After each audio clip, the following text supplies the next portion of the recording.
இது மர கேஸ் வந்துட்டா இப்போ நியூஸ் ஒன்று பார்த்தேன்னா வந்து அமெரிக்காவில் வந்து எத்தனையோ 3000 4000 படைகள் வந்து இந்த பெரசூட்டால் ஈரானுக்கு இறங்கி ஈரானை அதை பிடிச்சி ஆக்கிரமித்து எல்லாம் செய்ய போகிறான்னு சொல்லி எந்த கேஸ் ஆகி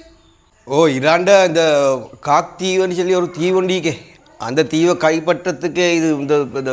அமெரிக்கா வந்து பெரசூட்டால் அனுப்ப போகிறேன் அந்த விஷயம் வந்து ஈரானு கேள்விப்பட்டு ஈரான் இராணுவ தலைவர் ஒரு அறிக்கை விட்டிக்குது அமெரிக்கா மக்களுக்கு அதுதான் எத்தனை கேட்டால் அமெரிக்கன் மக்களே உங்கள் கணவர்மார் உங்கள் பிள்ளைகள் உங்கள் இந்த தகப்பன்மார் உங்கள் நான தம்பிமார் எல்லாரும் எங்களோட தீவை கைப்பற்ற வராங்க அமெரிக்க மக்களே அவங்களுக்கு வரவானம்னு சொல்லுங்க தீவுக்கு காலடி வைக்க முந்தி அவங்க நரகத்துக்கு போய்த்து சேர்ந்துடுவாங்கன்னு சொல்லி ஒரு அறிக்கைன்னு விட்டிக்காங்க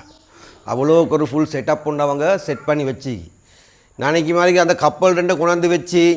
அமெரிக்காவில் ஒரு படம் காட்டினேன் அது மாதிரி பெரசூட்டால் இறங்குன்னு சொல்லி ஒரு படம் ஒன்று தான் காட்ட போகணுன்னு சொல்லி நினைக்கிறேன் ஒரு நாள் பெரசூட்டால் அவங்க இறங்குல அப்படி இறங்கினா அதோட விளைவு அமெரிக்காவுக்கு தெரியும் எந்த நடக்குன்னு சொல்லி அவ்வளோக்கு இராணுவம் வந்து நல்லா செட்டப் பண்ணி வச்சு மற்ற வந்துட்டா ஈரான்னு சொல்லி எவ்வளோ பெரிய நாடு ஒன்று தெரியுமா எங்கட நாட்டையும் பார்க்க ஒரு 100-200 மடங்கு பெரிய நாடு உண்டு ஓ நானும் மேப்பில் பார்த்தா ஒட்டசிரி பெரிய நாடு உண்டுடா இதில் அமெரிக்காவில் போய்த்து தாக்குதல் நடக்க ஒரு சின்ன ஒரு பிரதேசம் இருக்குதான் இன்னும் பெரிய பறந்துபட்ட ஒரு பிரதேசம் உண்டு அவங்க மலையெல்லாம் குடஞ்சி ஈரானாக்கள் மலையெல்லாம் குடஞ்சி அதுக்கு ஆயுத தொழிற்சாலைகள் ட்ரோன் தொழிற்சாலைகள் எல்லாம் செட்டப் பண்ணி தான் வச்சுக்கியாங்க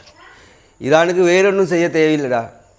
முடிய ஏவுகணை தயாரிச்சுக்கு நீண்டாலே போதும்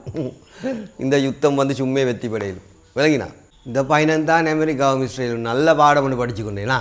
ஈரானுக்கு அடிக்க வைத்து These nuts, these nuts, these nuts,